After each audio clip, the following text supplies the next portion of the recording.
Hello and welcome to week 12. I hope you all are doing well.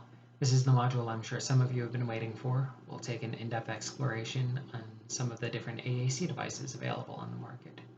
So that should be fun and informative and useful for your career. In addition to the video overview that you're watching right now, we also have a short written overview that will introduce you to some of our vocabulary and also introduce you to some of the different devices and companies that are out there in the market that we'll be discussing this week. In terms of vocabulary, we'll be throwing around the term dynamic display, which refers to all of these devices that are electronic or computerized. They usually have programmable displays where you can select the vocabulary. Those are our dynamic display AAC systems. You'll also hear people talking about dedicated devices, which are those devices that are pretty much used exclusively for AAC. There are other options too.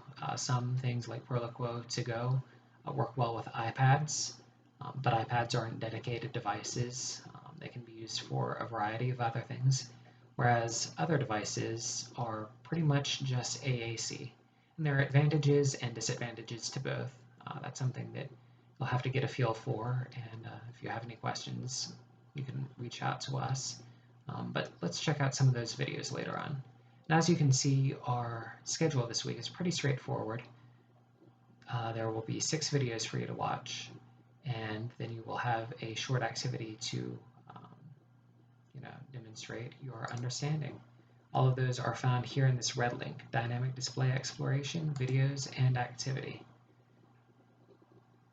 So once you open up that red link, you'll see one folder titled Communicator 5. This will have a pair of videos for you to watch about Tobii Dynavox communication options. They're Communicator 5. So you can watch those videos. After that, you can go back here and watch 2 videos about Proloquo to Go 5. And once you watch those, then you will watch videos about the Core Scanner by PRC. So you'll watch those 2 videos. 2 videos in each, 6 videos total. Once you watch that, you can try out this link. It's optional, but we do recommend you try it because you get to download a free trial of Tobii Dynavox's Snap and Core First program. You can use it on Windows 10 or on iPad. So you'll click that link. I believe you'll need to make a Tobii Dynavox account, but that's free, and then you can do this 30-day free trial on a Windows 10 or on an iPad. And we recommend you take the opportunity to do that and kind of get a feel for what these dynamic display options can offer. Once you do those activities, or once you watch those videos, then you'll come down here for your activity in the red link. There will be a couple true-false questions, but then you'll also have some free response questions. We're looking for pretty detailed answers. We're asking for 1 to 2 paragraphs per question, just as an opportunity to demonstrate what you understand and how well you can use this concept and this information that we're sharing. So, please watch those videos, and then when you go to this, be thoughtful and show off what you've learned. So when we're talking about all of these different options, we have Tobii Dynavox, we have Proloquo to Go, we have Core Scanner, and the other PRC options like LAMP. So there are a bunch of different AAC options out there on the market. And I bring this up because it's natural to have your preference. Even between these 3 options, I have a clear and definite favorite, something where I just silently cheer like, yes, whenever a student walks in and, uses this device.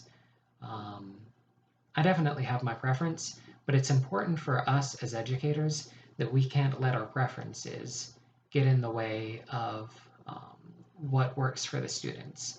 And this goes back to the assessment piece that we talked about in Module 5, and also the feature matching. Each one of these, Tobii, Proloquo to Go, and PRC, they each have their own advantages and disadvantages, so it's especially important for us to make sure that we match the features with the student and their own particular needs. So review some of the feature matching that we've discussed previously, I pulled up the WATI, the Wisconsin Assistive Technology Initiative. This was a form that you filled out back in Module 5, I believe. And it's about to become relevant again because a lot of the things it discusses are important for the feature matching and making sure you pick the right device. In terms of fine motor, you need to make sure that the device is the right size, whether the student needs a portable device that they can carry around easily, so maybe something small, or whether the student has, maybe poor fine motor skills and needs something large enough that the buttons are easily pressed and selected. You might need to consider again whether it's portable or whether it's something that you want to mount on a stand on a desk, something like a monitor, or you need to consider whether it's something that needs to be able to be mounted on a wheelchair. These are all just physical considerations, and that's before we even get to the communication section. You'll need to decide whether your student would benefit from like a core vocabulary approach, or maybe one of the other approaches available. I've seen some that have like picture scenes, so you'll have to figure out what works for your student when you're selecting these devices. It's not really about your preference, it's about the student's needs and also the student's preferences. So that's my little spiel. So have fun, really dig into this, learn what you can, because I'm sure you'll be seeing all of these devices at some point throughout your careers. And also, just as a side note, don't forget to hand in your case studies on April 14th or earlier. Look forward to seeing those. All right, good luck this week. Take care.